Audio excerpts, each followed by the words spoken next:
I'm Conrad Moyer with the Cherry Grove Rec and Ag Society, sitting as Vice President, and today I'd like to bring to you some tips about farm safety. So a few of the topics that I'd like to talk about today are the personal protective equipment that you'd wear while operating equipment.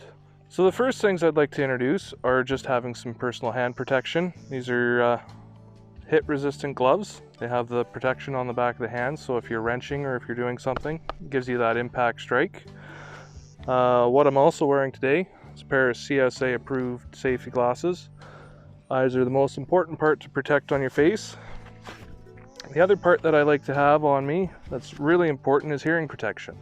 Hearing protection is something that you can always use and you'll never get your hearing back once you lose it. When you're putting it on, make sure that you're wearing it all the way right. If you have it just part way in, you're defeating the purpose. Alright, one of the important things to have is a good set of work boots while running equipment. Something that provides ankle support and something that provides toe protection. The other thing that's important to have is to make sure that you've gotten rid of all your loose clothing. Wristlet cuffs are buttoned up, so you can avoid getting caught into any rotational parts in the equipment. Now that we've covered the basic things that we need to wear to make sure that we're safe while running equipment, I'd like to take a moment to talk about small acreage tractors. Being that the area that we're in, we have a lot of small acreages, hobby farms, and you'll always find a small tractor like this on any farm. One of the most important things to a safe operation of a piece of equipment is to do a good pre-trip. I like to start by making sure that the piece of gear that I have has all the correct fluid levels, making sure that the oil is topped up and that the antifreeze is full. Going through it, you want to make sure that all your hydraulic lines are in good condition, that nothing has any leaks or any real big splits, or that there's no metal sticking out of the hose lines. You also want to check cylinder condition, see if there's any leaks coming out of your cylinders.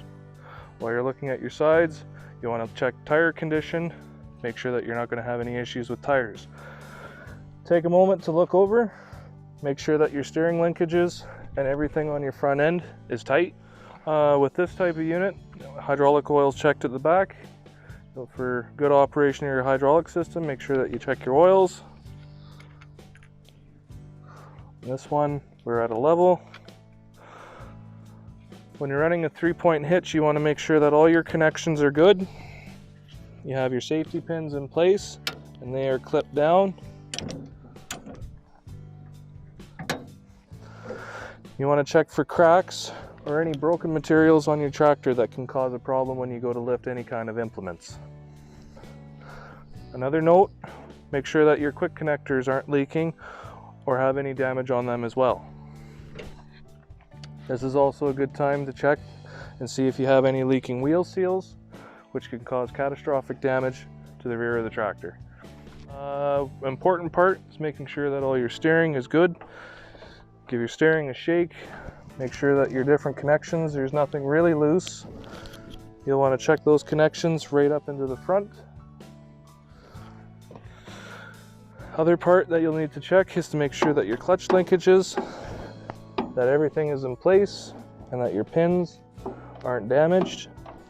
And the other part to take a look at, if you can, is your battery connections, making sure that we don't have any sparking or heat creation that would cause a fire. Also taking note at any fuel line connections, you want to make sure that we don't have any major fuel leaks that would drip or leak down onto your exhaust system. On units like these, you'll want to make sure that there isn't anything coming in for exhaust right there. Once we've finished the walk around at the last part of it here, you want to make sure that your loader attachment is in good condition, that your pins are all in place, and that your locks are in. Any major cylinder damage, hydraulic line damage, or any major leaks. You want to take a good visual look down in here at your bucket pins and make sure that they're in good condition. And then just take a overall look at your bucket. Make sure that you don't have any major holes or cracks that would cause material to break out.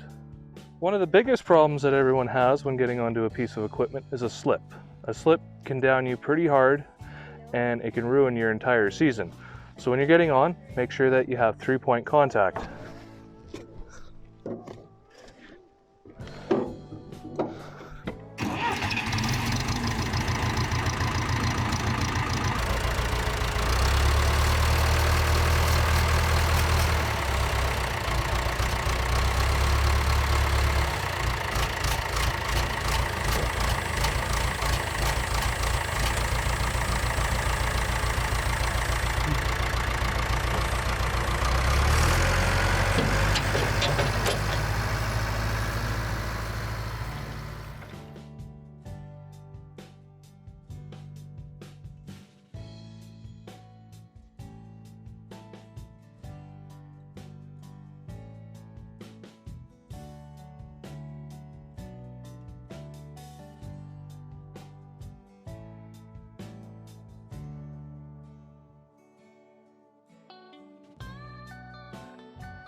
So this next part, I would like to just go over the general safety precautions of when you're finished using this tractor for the end of the day and you're ready to leave it.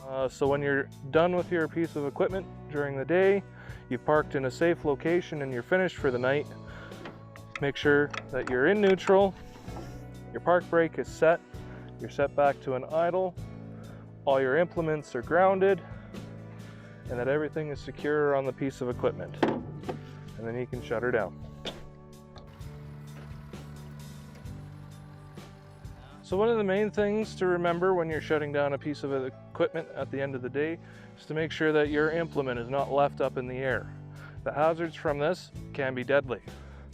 Older systems like this, they don't require electricity like the new tractors to run the valving. So simply, just doing that, we'll put that piece of implement down to the ground. You can imagine a 6-year-old kid playing on this with his brother and his brother underneath the bucket, what that would result in. So that is why we make sure everything is always grounded at the end of the day. So now that we've finished up our day of work, we just want to make sure that we go around and do a 360 walk around for a post trip, make sure that we don't have any major leaks or that anything's come loose during operation. This will help prevent problems when we go to fire up and we need the machinery again. It also helps us keep a good maintenance practice so we can make sure our equipment is in safe operating condition.